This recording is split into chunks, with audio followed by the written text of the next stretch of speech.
All right, what is going on, y'all? So we're back out in the garage, and this is a car. As you can see, it's on the ground again. So that's a change of pace. For pit race, we are basically preparing the car right now. So that means last minute changes, just cleaning up around the car a little bit. So what I started out doing was I started out with just cleaning the glass on the car, getting the glass nice and clean. And then I made another label. So that label, that defrost label, just reminds me to use shaving cream or dish soap on the inside of that glass to prevent the inside from fogging up. The car is a little bit overweight per the NASA Northeast scales, but I'm gonna leave the, I have 85 pounds in the car right now. So I'm gonna leave that weight in there for pit race. If the scales at Mid-Atlantic Great Lakes are a little bit different, then what I can do is I can just keep the weight in, or I can pull it out. I'm sure that it's enough weight to be sufficient over the scales. I'm just not sure if the NASA Northeast scales read light, because everyone seems that they, or read heavy, because everyone seems to think that they read a little bit heavy. So with that being said, I want to show you guys some changes. Very minute changes, but good changes. So I have this USB port and I stopped using it. And the only reason I stopped using it was because it used to pop out, but I taped it in so that way it doesn't pop out anymore.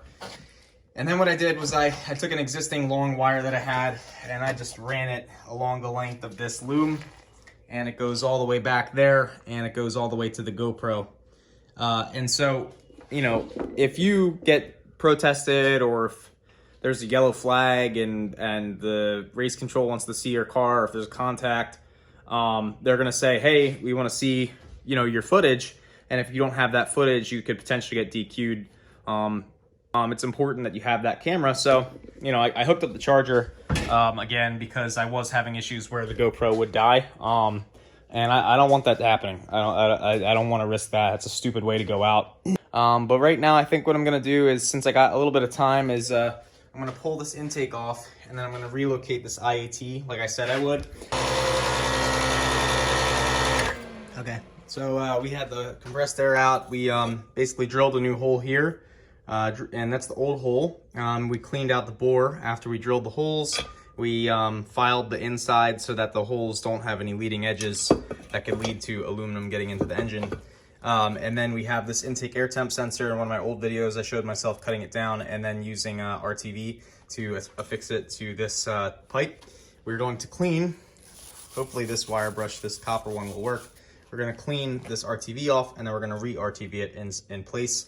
I did do a mock-up, and it looks like if I put the clip, which is facing towards the vise now, if I put the clip facing up, it'll get a good fit, have some good clearance, and hopefully it'll have a more laminar section of flow to measure. So the idea when you're measuring any sort of temperature or pressure or flow in a pipe, you want it to be as laminar as possible.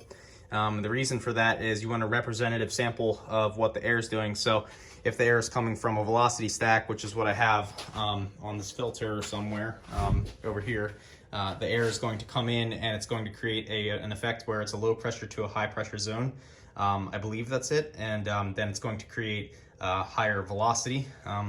Regardless, it's going to create a higher velocity. So what's going to happen is, because it's creating a higher velocity, that's why they call it a V-stack, there's going to be more turbulence of air up here. And you can see, I'm dying. You can see that the old hole was right next to that V-stack. So I wanted to move it up a little bit just so we could get a representative flow of, a representative sample of the air. Probably not gonna make a difference in performance, but that's what they taught us in engineering school. So we're gonna clean this up, and then we're gonna stick it back in there. Also, I cut my finger. If you're not cutting your finger and using a box cutter, you're not in the garage. Okay, I went inside and I took a shower and took a break for a little bit, and now I'm back here again. But I'm not gonna be staying out here. I'm just, you know, it's hard to stay away from the garage. What can I say? All right, so yeah, I don't plan on staying out here long, like I said. And I hate to put this this intake back in the car looking all ugly like this, but to be honest with you, without having like a proper gun to spray paint with a 2-part, epoxy clear coat, or without being able to do a Cerakote. Anything I do with spray paint always ends up getting washed off with brake cleaner or something anyway. So I'm just gonna leave it looking ugly. I'm gonna take some HVAC tape and then tape around here, then blow it down. We'll get it in the car. I'll show you what it looks like. All right. So as you can see, this was operated on before by Dr. EJ2 Track Rat. I don't like that it was kind of like, pushed up like this for so long. I could probably reuse it, but because I don't want to reuse it, I have this other connector. So I have the option to run this other connector, but then if I use this one, I have to figure out the colors and make sure that I have the correct colors. Also, that is from the pile of garbage. That is from my pile of spare connectors. I got some DTM connectors, DTM Hot Boys, but then also a bunch of, that's just literally, hey, I don't need this harness anymore, or I can't run it, or it's from an automatic, or whatever, what you have it, and do you want it? And I'm like, yes. And then that's how we do it. That's how you save money.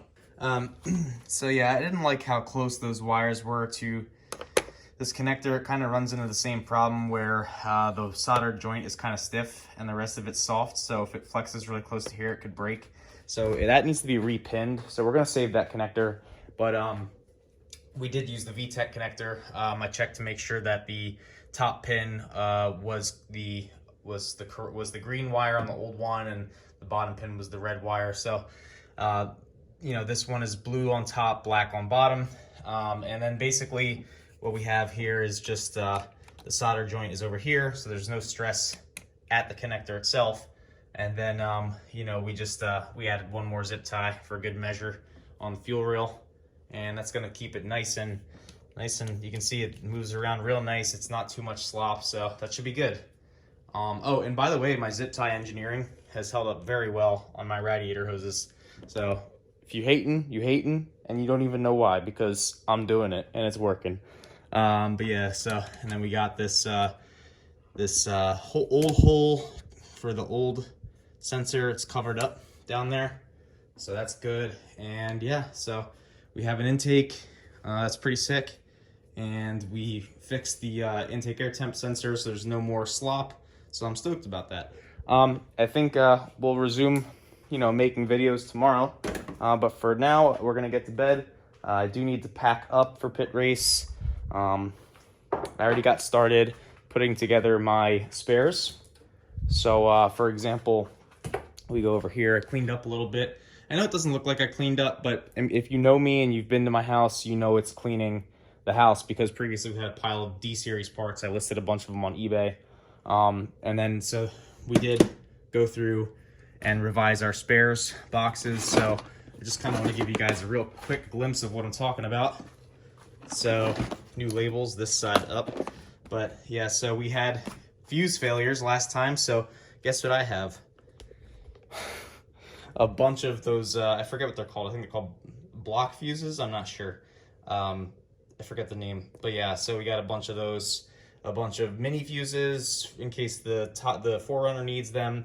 A bunch of these random fuses that came, I think they were in the RSX, but I have them anyway. And then I have a bunch of these fuses for the Civic. So we got extra fuses, we got solder, we got aluminum foil.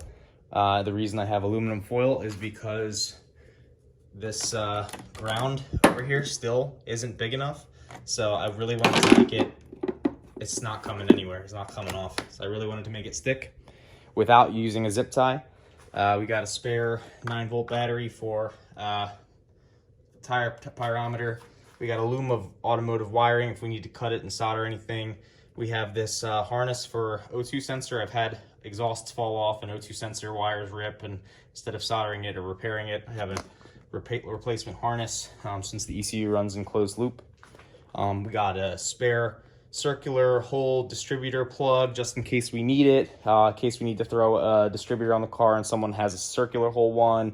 And then we got a bunch of random Honda connectors, fuses, relays, light bulbs. So that's just an example. We spent probably an hour and a half the other day just going through all of the bolts, all of the wires, all of the fuses, and making sure I had everything for this event. I'm tired of sitting on the sidelines and working on my car. So we want to make sure that it's all together. But man, I love this this green connector. I love how it matches the VTEC solenoid. Looks really cool. Oh, and the battery's charged up. So you can see it's actually charging, which is cool. It's holding a charge. So we're just letting it sit on the charger. Just if it drops in charge, we're just gonna continue charging it. And yeah, that's it for tonight, guys. Take it easy.